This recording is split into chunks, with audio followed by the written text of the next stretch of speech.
ایک مسلمان کا جس طرح اللہ تبارک و تعالیٰ کے ساتھ ایک گہرا، مضبوط اور سب سے مستحکم رشتہ ہوتا ہے، اور جس طرح اس کا سب سے مضبوط اور مستحکم رشتہ نبی کریم صلی اللہ تعالیٰ علیہ وسلم کی اعلی مرتبت بارگاہ کے ساتھ ہوتا ہے، ان مضبوط رشتوں کے ساتھ ساتھ پھر انسان کے تعلقات معاشرے کے ساتھ ہوتے ہیں، کنبے کے ساتھ ہوتے ہیں، پڑوسیوں کے ساتھ ہوتے ہیں، دوستوں کے ساتھ ہوتے ہیں، استاد شاگرد کا آپس میں رشتہ ہے، پیر مرید کا آپس میں رشتہ ہے، بھائی کا بھائی سے تعلق ہے۔ ان سارے رشتوں کے ساتھ ساتھ انسان کا ایک رشتہ اپنے آپ کے ساتھ بھی ہوتا ہے۔ انسان کا اپنے نفس کے ساتھ، اپنی ذات کے ساتھ بھی تعلق ہوتا ہے۔ نبی کریم صلی اللہ تعالیٰ علیہ وسلم نے ایک لفظ کہہ کے نا کہ تم پر تمہاری ذات کا بھی حق ہے، تم پر تمہارے نفس کا بھی حق ہے، تو ہم پر ہمارے حقوق بھی نبی کریم نے مقرر فرما دیے۔ جناب عبداللہ ابن عمر خود فرماتے ہیں کہ سرکار نے مجھ سے پوچھا کہ عبداللہ یہ بات ٹھیک ہے کہ تم ہر روز ہی نفلی روزہ رکھتے ہو اور ہر رات ہی نفلی عبادت کرتے ہو؟ تو میں نے عرض کیا یا رسول اللہ صلی اللہ تعالیٰ علیہ وسلم ایسا ہی ہے۔ اللہ کے پیارے حبیب علیہ الصلاۃ والسلام نے فرمایا ایسا نہ کرو۔ وہ نفلی روزہ رکھتے تھے، ہر روز ہر رات نفلی عبادت کرتے تھے، تو محبوب نے ان سے تصدیق کرانے کے بعد فرمایا ایسا نہ کرو، کبھی روزہ رکھا کرو، کبھی افطار کیا کرو، اور فرمایا کبھی نماز پڑھا کرو، کبھی سو جایا کرو۔ کیوں؟ اس لیے کہ حضور فرمانے لگے تمہارے جسم کا بھی تم پر حق ہے، تمہاری آنکھ کا بھی تم پر حق ہے کہ اسے نیند آتی ہے، تمہاری بیوی کا بھی تم پر حق ہے، اور فرمایا تم سے جو ملاقات کرنے کے لیے آتا ہے اس کا بھی تم پر حق ہے۔ تو یہ لفظ کہہ کے کہ تمہارے اپنے اوپر بھی حقوق ہیں، تمہاری ذات کے بھی تم پر حق ہیں۔ بعض لوگ تصوف اور طریقت کے نام پر بہت مشکل باتیں کرتے ہیں اور بہت مشکل باتیں سناتے ہیں، اور بعض لوگ پھر ان باتوں کا بڑا سخت اور مشکل معنی بھی لیتے ہیں کہ بڑی شدید جد و جہد کرنی چاہیے، ہمیشہ راستہ وہی اختیار کرنا چاہیے جو مشقت والا ہو، ہمیشہ وہی کام کرنے چاہیے جن کے اندر زیادہ دشواری ہو۔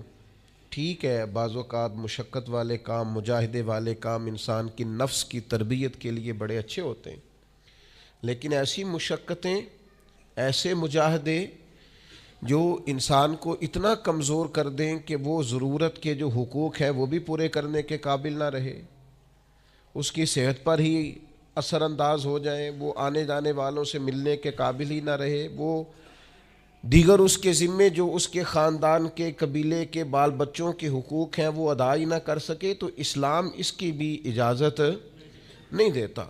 خود ساختہ تصوف اور خود ساختہ طریقت کا جو مفہوم لوگوں نے بنا لیا ہے وہ مفہوم بھی درست نہیں ہے۔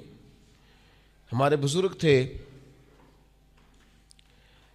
شیخ المشائخ اور استاذ الاساتذہ حضرت شیخ محمد تحسین رضا خان صاحب بریلوی رحمۃ اللہ تعالیٰ علیہ، 50 سال کے لگ بھگ انہوں نے درس حدیث دیا ہے۔ تو میں ان پر ایک مضمون لکھ رہا تھا، میں نے ان سے عرض کی حضور آپ تہجد پڑھتے ہیں؟ فرمانے لگے نہیں،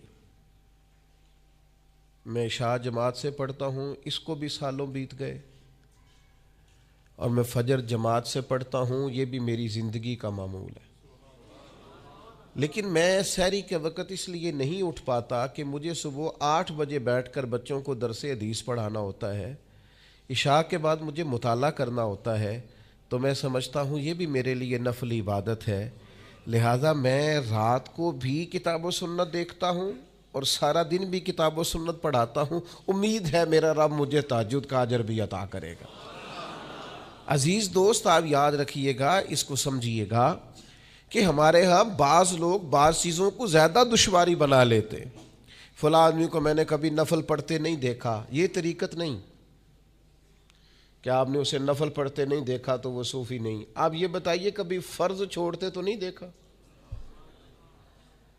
کبھی اسے ضروریات دین کو چھوڑتے تو نہیں دیکھا؟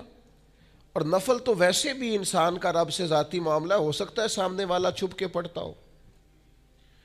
ہو سکتا ہے وہ کسی ایسے لمحے میں پڑھتا ہو جب وہ سمجھے کہ اس وقت مجھے تنہائی میسر ہے. تو حضور نے فرمایا تمہارے نفس کا بھی تم پر حق ہے. جن جن چیزوں کو اللہ رسول نے جائز قرار دیا ہے وہ کوئی شخص بھی استعمال کرتا ہے تو اس کو کوئی شخص ناجائز کر سکتا نہیں. کسی کو بھی اس کا اختیار اور حق حاصل نہیں ہے. بلکہ صحیح بخاری کے اندر سیدہ عائشہ صدیقہ رضی اللہ تعالی عنہ کی ایک روایت موجود ہے. آپ فرماتے ہیں نبی پاک صلی اللہ تعالی علیہ وسلم نے کوئی کام کیا، بعد میں رخصت دے دی، اجازت دے دی، فرمایا چاہے کرو چاہے نہ کرو، نہ کرنے کی اجازت دے دی. پہلے سرکار نے کیا تو بعض لوگ ایسے تھے جنہوں نے اس رخصت سے فائدہ نہیں اٹھایا، وہ کام کرتے رہے. حضور نے اجازت دی تھی لیکن انہوں نے اس اجازت سے فائدہ نہ اٹھایا. تو نبی کریم علیہ السلام کو جب اس بات کا علم ہوا تو محبوب نے اللہ کی حمد کی اور حضور فرمانے لگے یہ بعض لوگوں کو کیا ہو گیا ہے کہ وہ ان کاموں سے بچتے ہیں جو میں کرتا ہوں، یعنی جس رخصت اور گنجائش پر میں عمل کر رہا ہوں اللہ کا محبوب ہو کے، وہ اس چیز کو چھوڑ رہے ہیں، اس سے احتراز برت رہے ہیں حالانکہ میں اجازت دے رہا ہوں. اور پھر اللہ کے حبیب علیہ السلام نے کیا خوبصورت انداز میں اس سارے مفہوم کو اتنا سمیٹا کہ اس کو ہمیشہ کے لیے بند کر دیا. اللہ کے محبوب فرمانے لگے مجھے اللہ کی قسم میں تم سب سے زیادہ رب کو جانتا ہوں اور میں تم سب سے زیادہ اللہ سے ڈرتا ہوں. تو جب میں کسی گنجائش پہ عمل کر رہا ہوں، جب میں کسی ضرورت پر عمل کر رہا ہوں، وہ یہاں ایک دوست تشریف لائے ہمارے پاس تو وہ ہمیں مشورہ دینے لگے کہ آپ کے ہاں بچوں کو چھٹی ہوتی ہے تو وہ تقریباً 1.5 دن بنتا ہے، ظہر کی نماز کے بعد ہفتے کو وہ چلے جاتے ہیں اور اتوار کا سارا دن وہ چھٹی میں رہتے ہیں، تو یہ 1.5 دن پورا ان کا ضائع ہوتا ہے. تو یہ تو معاملہ ٹھیک نہیں ہے. اس طرح تو ایسا ہے نا کہ مدارس دینیہ میں کیا کام ہے چھٹی کا؟ تو میں نے ان سے کہا ہو سکتا ہے مدرسے کے طالب علموں کو بھی نیند آتی ہو سکتا ہے ان کا بھی کبھی کسی گراؤنڈ میں جا کے کھیلنے کو جی چاہتا ہو سکتا ہے یہ بھی اسی طرح کے لوگ ہوں جس طرح کے عام بچے ہوتے ہیں، ہو سکتا ہے وہ ساری خواہشات ان کے اندر بھی پائی جاتی ہوں جو باقی لوگوں کے اندر پائی جاتی ہیں. آپ وہ پابندیاں کیوں لگاتے ہیں جو پابندی اللہ رسول نے نہیں لگائی؟ جس چیز کو شریعت نے بین نہیں کیا ہم کون ہوتے ہیں اس کو بین کرنے والے؟ سمجھیں. ہاں ایک بات ضرور ہے، ہم اپنے وجود کے مالک نہیں ہیں، اس کا مالک اللہ ہے. وہ خالق ہے، ہم مخلوق ہیں. وہ معبود ہے، ہم اس کے عابد ہیں. وہ ہمارا مالک ہے. ہمیں اپنے نفس کو، اپنے وجود کو اس کی فرما برداری میں رکھنا. نفس کے حق کا یہ مطلب نہیں ہے کہ خواہش نفس میں اگر کوئی ناجائز چیز پیدا ہوتی ہے تو اس کی تکمیل کے لیے بھی ہم دوڑ پڑیں گے. اس کی شریعت کے اندر اجازت نہیں ہے. اجازت اس بات کی ہے کہ جن چیزوں کو شریعت نے جائز قرار دیا ہے آپ اگر ان کا حصول چاہتے ہیں، آسانی چاہتے ہیں تو آپ ضرور ان کو اختیار کریں، کوئی منع والی بات نہیں ہے. میں نے کہا بعض لوگ نا بعض چیزوں پر شدت کرتے ہیں، یعنی نبی کریم علیہ السلام کے صاحبزادہ گرامی حضرت ابراہیم علیہ السلام کا وصال ہو گیا تو نبی کریم کی آنکھوں میں آنسو آ گئے. تو ایک شخص نے حضور سے کہا یا رسول اللہ آپ بھی روتے ہیں، آپ تو صبر کا درس دیتے ہیں. تو نبی کریم نے فرمایا یہ جو آنسو نکل آئے ہیں نا یہ بیٹے کی محبت کی علامت ہے. باقی فرمایا میرے دل اور زبان پر وہی ہے جس سے میرا رب راضی ہوتا ہے. میں اللہ سے کوئی شکوہ نہیں کر رہا، اس کی تقدیر پر راضی ہوں. لیکن یہ کہ جو انسان پر اللہ تعالیٰ نے کچھ فطری محبت رکھی آپ اس کو بھی قبول نہیں کرتے بعض لوگ. تو کچھ لوگ بعض لوگوں پر زیادہ شدت کرتے ہیں. بعض لوگ بعض چیزوں کے معاملے میں زیادہ شدت کا. حضرت عمر کو نبی پاک نے کچھ نذرانہ دینا چاہا, ہدیہ دینا چاہا. ایک ہے آپ کسی سے مانگتے ہیں, ایک ہے کوئی آپ کو دیتا ہے. ان دونوں باتوں میں وہ جو تحفہ لینا دینا ہے اسے تو حضور نے فرمایا محبت بڑھتی ہے. تو حضرت یہ صحیح بخاری میں موجود ہے, نبی کریم نے کچھ دیا تو حضرت عمر عرض کرنے لگے نہیں یا رسول اللہ ضرورت نہیں. تو محبوب نے فرمایا جو بن مانگے ملے وہ تو اللہ کی طرف سے ہے. وہ ایک صاحب مجھے کہنے لگے فلاں صاحب کہتے ہیں ہم چندہ نہیں مانگتے. تو میں نے کہا وہ زیادہ نیک ہونا چاہتے ہیں, کوئی حرج والی بات نہیں. وہ چندہ نہیں مانگتے, وہ زیادہ پرہیزگار ہونا چاہتے ہیں, زیادہ آگے بڑھنا چاہتے ہیں. ورنہ نبی پاک نے تو اعلان کیا ہے کہ تبوک پہ جانا ہے, مجاہدوں کو چندے کی ضرورت ہے. اعلان کیا کہ نہیں کیا رسول پاک نے؟ تو آپ کس کو علماء کی توہین کا پہلو بنائیں گے؟ رسول اللہ صلی اللہ علیہ وسلم نے اعلان نہیں فرمایا؟ اگرچہ مالک کے کل ہیں لیکن حضور نے اعلان کیا. اور قرآن مجید میں تو کفار نے شکوہ کیا ہے کہ رب ہم سے مانگتا ہے معاذ اللہ. اس کا معنی یہ ہے کہ اللہ فقیر ہے, ہم غنی ہیں.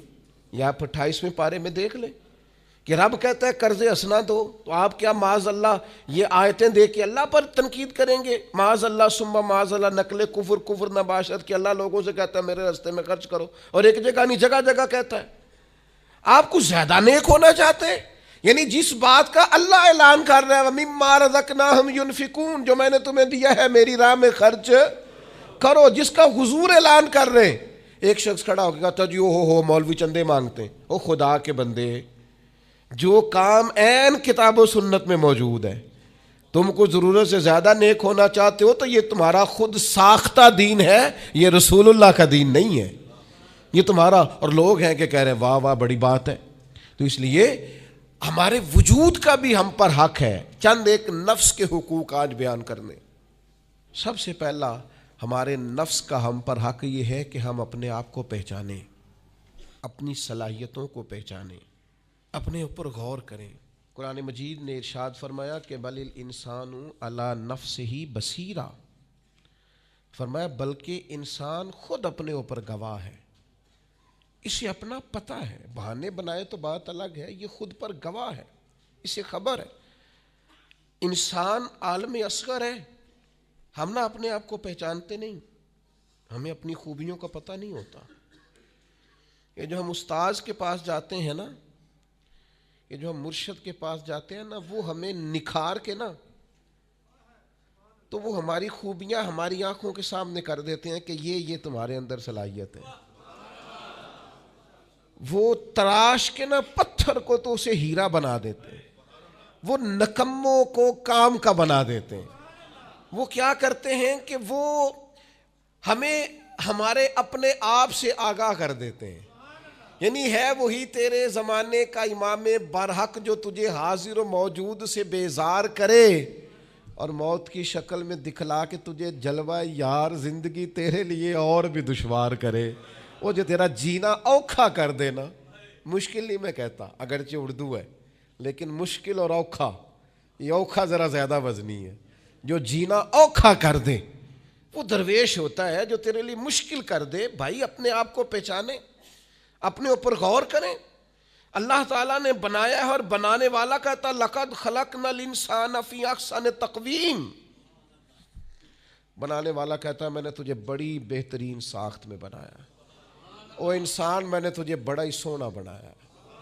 کوئی تیرے ناک پر تنقید کرے تو کرے, تو کہہ تجھے پتہ نہیں یہ چاہت کس کی ہے, میں مرضی سے نہیں بنا, یہ بنانے والے نے بنایا ہے. اس نے تجھے سونا بنایا, تو اپنے آپ کو پہچانتا ہی نہیں. تو جو ہے نا خدا جانے بلندی ہے کہ پستی پر جہاں میں ہوں وہاں کوئی نہیں ہے. تو اپنے قد سے بھی پیار کر, تو اپنے رنگ سے بھی پیار کر, تو اپنے وجود کی ساخت سے بھی پیار کر. اور پھر وہ کہتا ہے تجھے بنایا, باقی سارا کچھ تیرے لیے بنایا. هو الذی خلق لکم ما فی الارض جمیعا. رب کہتا ہے زمین میں جو کچھ ہے نا میں نے سارا تیرے لیے بنایا. تجھے اللہ رسول کے لیے بنایا ہے, اور باقی زمین میں جو کچھ ہے وہ سارا تو پہچانتا ہی نہیں. یہ ہر چیز مسخر ہے تیرے سامنے. اتنا بڑا ہاتھی ہوتا ہے اور ایک عام آدمی ہلکی سی چھڑی لے کے اسے چلا رہا ہوتا ہے. اونٹ کتنا لمبا چوڑا وزنی ہوتا ہے لیکن ایک عام آدمی اس کے ناک میں نکیل ڈال کے اسے گھما رہا ہوتا ہے. کتنی بڑی بھینس ہوتی ہے لیکن چھوٹے سے بچے نے مہار پکڑی ہوئی ہوتی ہے. ایک عام آدمی پائلٹ بن کر جہاز پہ بیٹھتا ہے اور منوں ٹنوں کے حساب سے وزن ہے، افراد ہے، لیکن ہواؤں پر سواری کر کے اسے چیرتا ہوا وہ مہینوں کی منزلیں گھنٹوں میں طے کر کے کراس کرتا ہے. تسخیر کائنات کے لیے تجھے بنایا ہے، تو سو رہا ہے، تو جاگتا ہی نہیں، تو اپنے آپ کو پہچانتا ہی نہیں. اقبال سے کسی نے کہا میں رب تک جانا چاہتا ہوں، تو اقبال کہنے لگے عجب نہیں کہ خدا تک تیری رسائی ہو، پر تیری نظر سے تو پوشیدہ ہے آدمی کا مقام. تو بندے کے مقام کوئی نہیں سمجھ سکا ابھی تک. من عرف نفسہ فقد عرف ربا. درویش کہتے ہیں جو اپنے آپ کو پہچان گیا وہی تو اپنے رب کو پہچان گیا ہے. اپنی قدر کو پہچانے، اپنی اہمیت کو پہچانے. آپ کے اندر بڑی صلاحیت پنہا ہے، چھوٹی چھوٹی باتوں میں پریشان ہو گئے، کام نہیں ملتا، کاروبار نہیں چلتا. اور تیرے پاس بڑا کچھ ہے یار، کام نہیں بھی ملتا. تو اگر وقتی طور پر کوئی حالات خراب ہیں تو اپنا قد کاٹ تو دیکھ، اپنا حسن تو دیکھ، اپنی سوچ تو دیکھ، تفکرات تو دیکھ. تجھے بنانے والے نے کوئی کمی چھوڑی نہیں، اس نے کمال کر دیا ہے، قدرت نے رنگ بھر دی ہے تیرے وجود میں. کبھی تو اپنے رب کے شاہکار ہونے کی نظر سے اپنے آپ کو دیکھے، تجھے اپنے آپ سے پیار ہو جائے، تجھے اپنے آپ سے محبت ہو جائے. وہ میں کبھی تنقید کیا کرتا تھا کہ یہ جوان شیشوں اور آئینوں کے سامنے بڑی دیر تک کھڑے رہتے ہیں. تو ایک دن ایک سادے سے بزرگ مجھے کہنے لگے یہ جو آئینے کے سامنے کھڑا ہے نا، یہ بھی رب کی تخلیق کوئی دیکھ رہا ہے. یہ کہہ رہا ہے کریم نے کمال نہیں کر دیا مجھے بنانے والا، حج نہیں کر دی. کیا حسن کے جلوے، کیا خوبصورتی اور کیا نورانیت اس نے پیدا کی ہے انسانی. اور پھر یہ جو دیا بن مانگے دیا. ایک بات یہ کہ اپنے نفس کو پہچانے، اور دوسری بات یہ ہے کہ عزت نفس کا بھی خیال کریں، اپنے آپ کو رسوا نہ کریں. اللہ نے عزت دی ہے تو اپنے آپ کو ذلت کی جگہ پر کھڑا نہ کریں، تہمت والی جگہ پہ اپنے آپ کو کھڑا نہ کریں. کبھی اپنے آپ کو اتنا کمزور نہ کریں. جھکنا ہے رب رسول کے سامنے، بلا وجہ دنیا داروں کے، سیٹھوں، نوابوں کے اور وزیروں مشیروں کے سامنے اپنے آپ کو رسوا نہ کریں. کسی کی گاڑی کے پیچھے بھاگ کے اللہ کی دی ہوئی شان کو کمزور نہ کریں. ذلت کی جگہ پہ اپنے آپ کو کھڑا نہ کریں. شریعت اسلامیہ نے مومن کا وقار کیا بیان کیا ہے.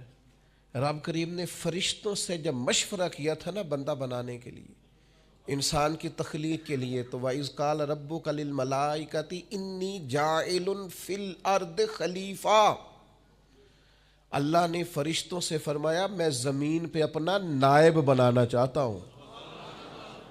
اوہو، کبھی آپ اس کو سمجھ جائیں نا کہ یہ عزت کا تاج کیا ہے. رب کہتا ہے میں نے تجھے زمین پر اپنا خلیفہ بنایا ہے، تو نائب ہے میرا. اور کتنا تو پروقار ہے اور تو کتنا طاقتور ہے انسان، تیرے اندر کتنی صلاحیتیں ہیں. سورہ احزاب میں اللہ کریم فرماتے ہیں رب نے اپنی امانت زمین و آسمان پر رکھنی چاہی تو زمین و آسمان نے انکار کر دیا اللہ کی امانت کو اٹھانے سے. وَحَمَلَهَا الْإِنسان، اور انسان نے اس امانت کو اٹھا لیا. کہا مالک میں تیری امانت اٹھاؤں گا، میں تیرا نام لے کے گلیوں میں گھوموں گا، میں تیری توحید کے ڈنکے بجاؤں گا. حضرت انسان نے کہا میں تیرے نام کے نعرے لگاؤں گا، میں تیری عبادت کروں گا، میں تیرے لیے نکلوں گا، میں تیرے لیے خیرات کروں گا، میں تیرے رستے میں اپنی صلاحیت. وَحَمَلَهَا الْإِنسان، انسان نے امانت اٹھائی اور کہا مالک میں نکلوں گا تیرے نام کی سربلندی کے لیے، میں تیرے نام پر جہاد کروں گا. اگر جان دینی پڑی تو دعائیں مانگ مانگ کے کہوں گا مالک میں تیرے رستے میں شہید ہونا چاہتا ہوں. اللہ کی امانت کو حضرت انسان کیوں اپنے آپ کو رسوائی والی جگہ پہ کھڑا کرے، کیوں کمزور کرے. بہت پہلے کہا تھا، فقیر آدمی ہوں، جو باتیں کہتا ہوں کوشش کرتا ہوں سوچ سمجھ کے کہوں. بہت پہلے کہا تھا میں نے کہ جو اپنی برادری کو بڑا جانتا ہے اس کی زیادتی نہیں، زیادتی اس کی ہے جو اپنی برادری کو سب سے چھوٹا جانتا ہے. تو بڑا نالائق ہے، تو کہتا ہے میں چھوٹی برادری میں پیدا ہوا ہوں. تو مرضی سے پیدا ہوا ہے، یہاں تجھے تیرے رب نے پیدا کیا ہے. جو ماں تیرے، میں نے ایک دفعہ کہا کچھ دوستوں سے، کہنے لگے کدھر جا رہے ہیں؟ میں نے کہا اپنے والد صاحب کے مزار پہ. کہنے لگے پیر تھے؟ میں نے کہا نہیں. عالم تھے؟ میں نے کہا نہیں. کسی بہت بڑے ادارے میں کسی صدر نشین کی سیٹ پہ بیٹھتے تھے؟ میں نے کہا نہیں. وہ ٹریکٹر پر بیٹھ کر کھیتوں میں ہل چلاتے تھے، شام کو بھینسوں کا دودھ دھوتے تھے. وہ کسان تھے، وہ محنت کرتے تھے. پھر وہ تاجر تھے، چھوٹی سی تجارت کرتے تھے. لیکن مجھے اگر کوئی کائنات میں پوچھے گا نا خوش نصیب کتنے ہو، تو میں کہوں گا میں نے اس طرح کا باپ نہیں دیکھا جس طرح کا اپنا باپ دیکھا. اس لیے کہ میری شخصیت میں اگر کوئی نکھار ہے تو سب سے زیادہ رنگ میرے ابا جی کے بھرے ہوئے. تو میں کیسے انکار کروں؟ سب سے زیادہ ان کے دیے ہوئے رنگ ہیں شخصیت کے اندر، ماں باپ کے. او بھائیوں، ناز کے ساتھ زندگی گزاری جاتی ہے.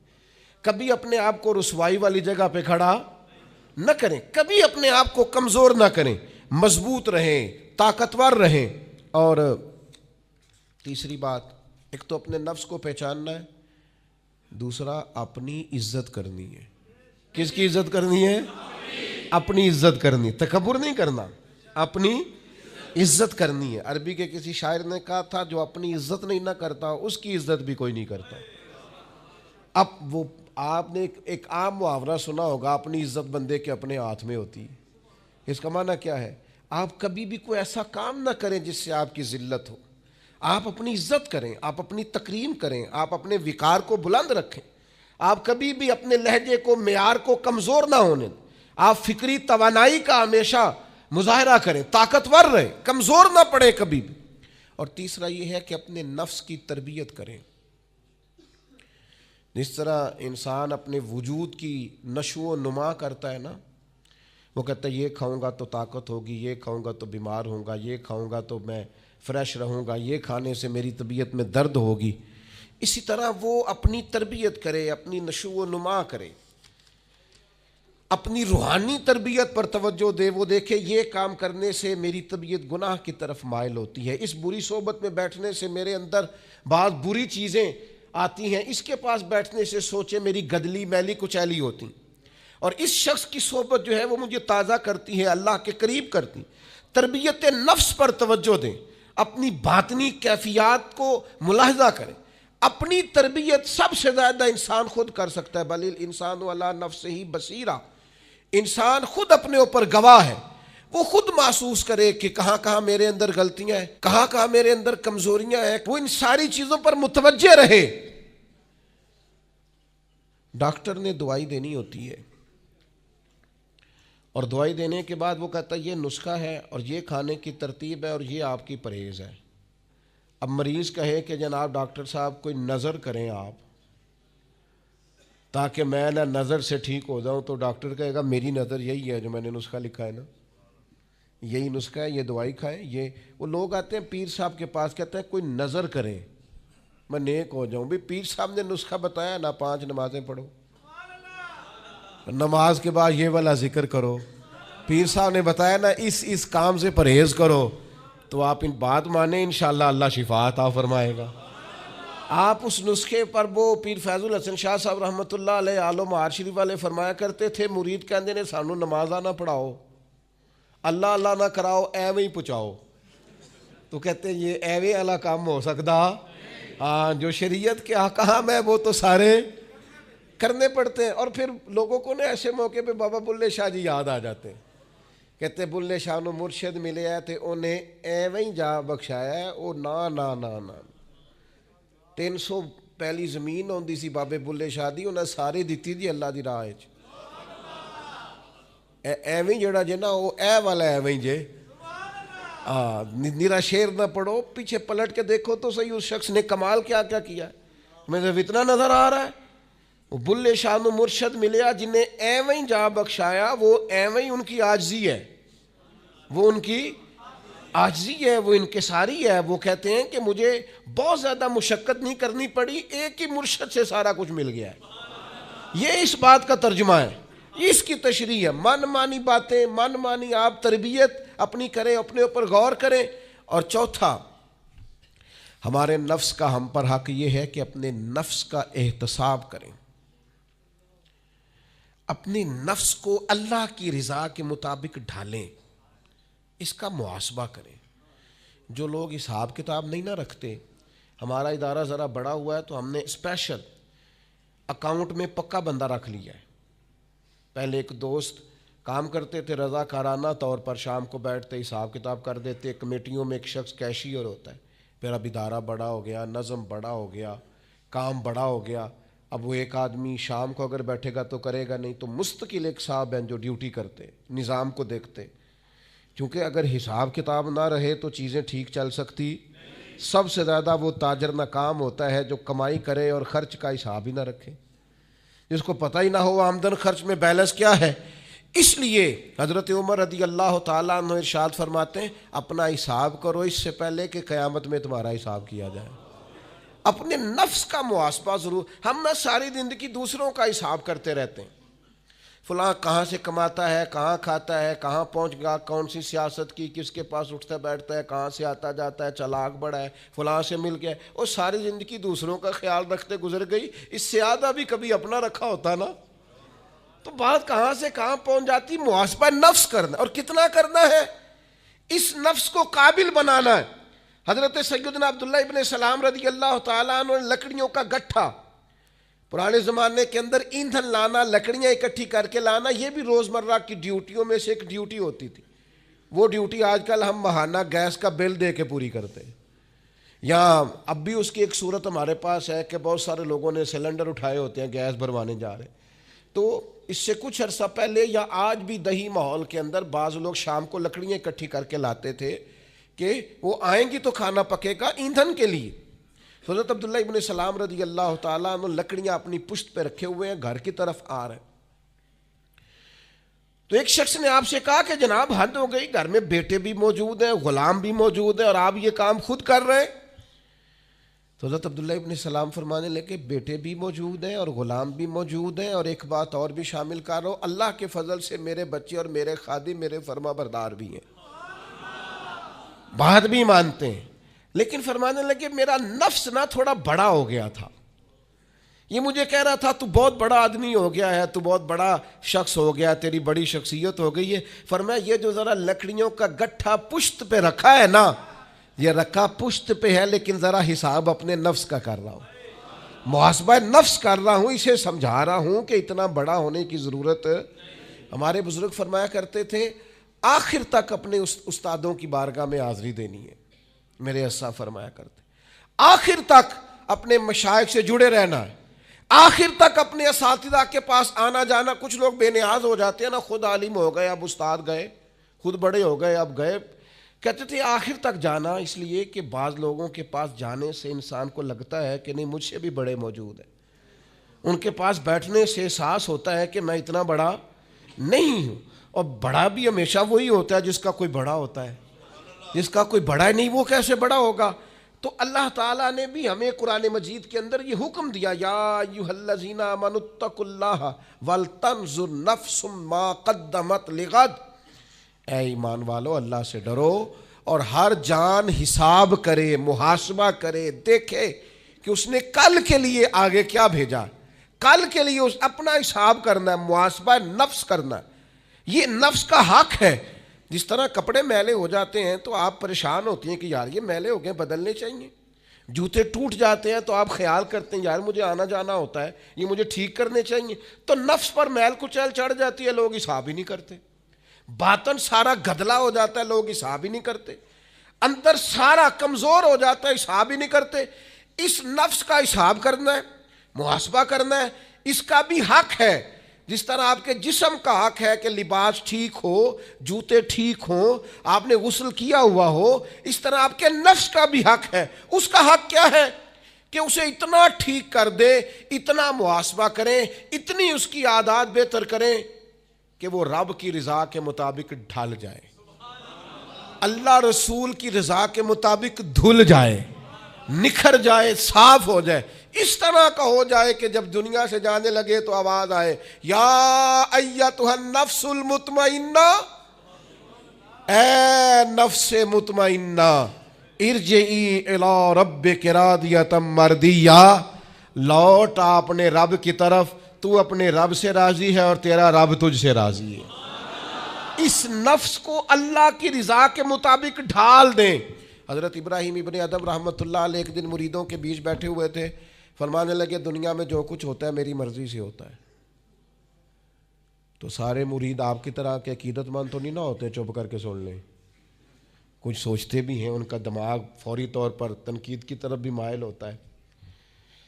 جب آپ نے فرمایا کہ دنیا میں جو کچھ ہو رہا ہے میری مرضی سے ہو رہا ہے، تو کچھ لوگ جو تھے ان کی آنکھیں بتاتی تھیں کہ سوال فوری طور پر آ گیا ہے، ذہنوں کو پریشان کر رہا ہے۔ تو ایک صاحب نے کہہ لیا حضور یہ بڑا دعویٰ ہی نہیں، دنیا میں جو ہو رہا ہے میری مرضی سے ہو رہا ہے۔ فرمانے لگے اصل بات نہیں نا، تم نے آگے پوچھا ہی نہیں، میں بتانے لگا تھا۔ کچھ لوگ پریشان جلدی ہو جاتے، اگلا صفحہ پڑھتے نہیں پچھلے پہ ہی پریشان ہو جاتے۔ کہا دنیا میں جو کچھ ہو رہا ہے میری مرضی سے ہو رہا ہے، اور میری مرضی وہی ہے جو میرے رب کریم کی مرضی ہے۔